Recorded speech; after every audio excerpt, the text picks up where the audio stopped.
உத்தரப்பிரதேச மாநிலத்தில் ரயில் தடம் புரண்ட விபத்தில் 4 பேர் உயிரிழந்திருக்கிறார்கள். காயமடைந்து சிகிச்சை பெற்று வருபவர்களுக்கு தேவையான உதவிகளை செய்ய அம்மாநில முதலமைச்சர் யோகி ஆதித்யநாத் உத்தரவிட்டுள்ளார்.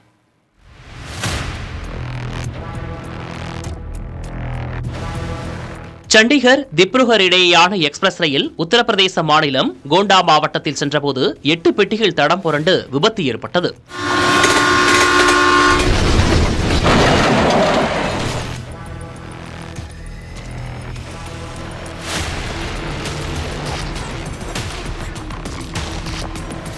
இதில் 20க்கும் மேற்பட்ட பயணிகள் காயமடைந்தனர்.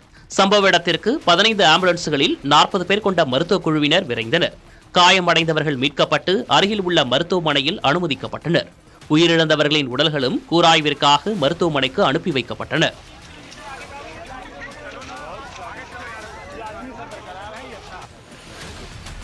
இதனிடையே சம்பவ இடத்திற்கு விரைந்த ரயில்வே ஊழியர்கள் அந்த வழித்தடத்தில் ரயில் சேவையை நிறுத்திவிட்டு மீட்பு பணிகளை துரிதப்படுத்தினர்.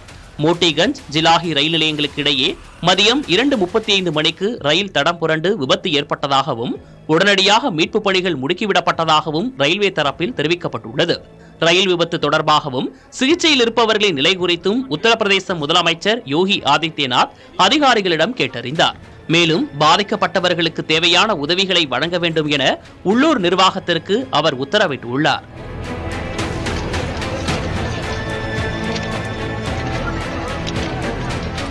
இதனிடையே ரயில் தடம் புரள்வதற்கு முன்பாக வெடிச்சத்தத்தை கேட்டதாக லோகோ பைலட் தெரிவித்ததாக தகவல்கள் வெளியாகியுள்ளன.